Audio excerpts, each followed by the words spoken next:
my gosh, have y'all ever met? Cara, have y'all ever met? We have not. You have not, okay. It's my loss. I know, I don't No, in stare my too dreams. long. You start forgetting anything, you just look at her eyes. It's crazy. It's a magical power. Yeah, they're and quite then she'll lovely. guess what you're saying. You've got like a blue hue around yours. Do I? Maybe. Maybe it's the orange that's reflecting off. It could be my that. suit, yeah. Could be that. The You accent should be a as model. well. I know, yeah, right? She should be a Get model. into that, maybe, and win awards for it.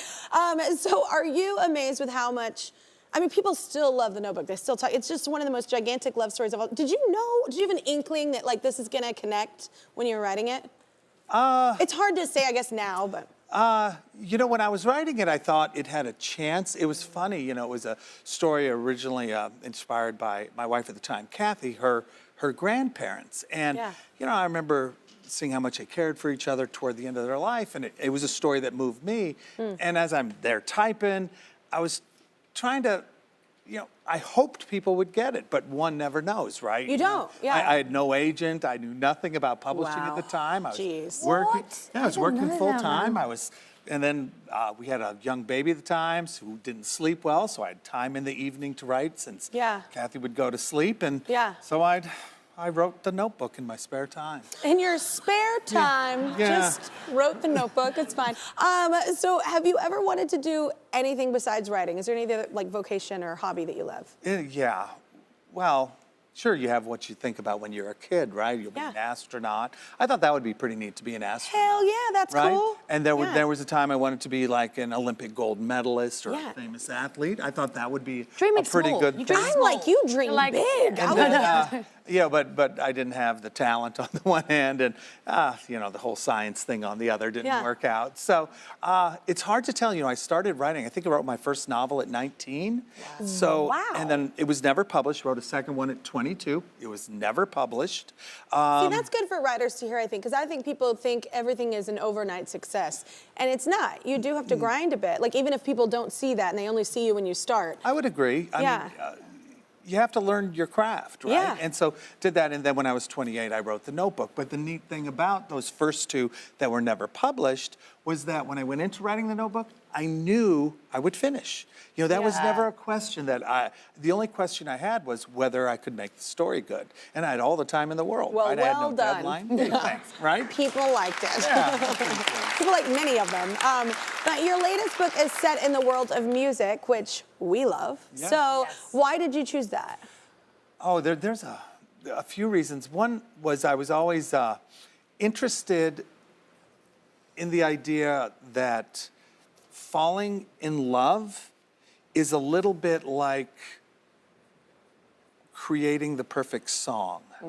In that the notes have to be just right, the melody just has to be just right, the movement has to go, and if everything works out, you're left with this beautiful song on the one hand, or you're left with a really beautiful relationship. And you know, wrong notes can ruin the whole thing. Yeah. And so when you have something that works in love and then something that works in music, I think they're very parallel. And so I kind of wanted to explore that in part of the story. And Yeah, because you've written so many, so that's why I was wondering why you went with it's also this different, theme. right? It's something that I haven't done before. Yeah. But in this, I wanted the two characters to fall in love in the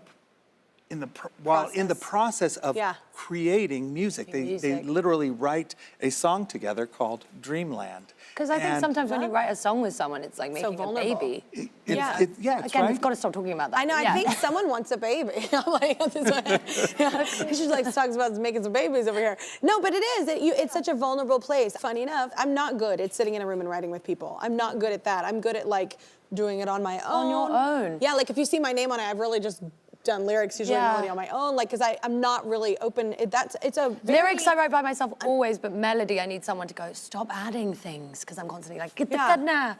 But see, that's a relationship, so you're right, Yeah, you're when you right. get in the room. Well, and that was, you know, so you have these two people. He generally writes music on his own, and then she struggles sometimes. She's good with some of the lyrics, but can't get it right. And it's a surprise to both of them that it works so well. And of course, they're young and attractive, and they're at the beach, and there's walks, and they go kayaking, and then, yeah, it all works. And then, of course, there's a whole other part of the story, too. Yeah. And it all comes together. I love it. That sounds amazing. And also, if it's been to a movie, what about the soundtrack? That's amazing. 'Cause it's a music one. That's awesome. Yeah, it would be, obviously that's the plan. Yeah. And, it's already actually been sold, Film Universal. Yeah, purchased it I for film. imagine when your pen hits paper, then someone before even reading the story is like, like, because you're so talented at it that people get excited about it. It's an opportunity, and you have such a huge fan base that people are already excited when they know you have a book coming out, and then they want to see the movie. Like, there's already like a built-in fan base. That's incredible. It is. Do you find any pressure in that? Yeah. Oh, that's a great question. Yes and no. Thank you. I just got here. Right, right. It's interesting when I sit down before you write, first you have to think of the story, right? And so before I decide what to write, I try to make sure that the idea will be original not only for a novel, but also for a movie.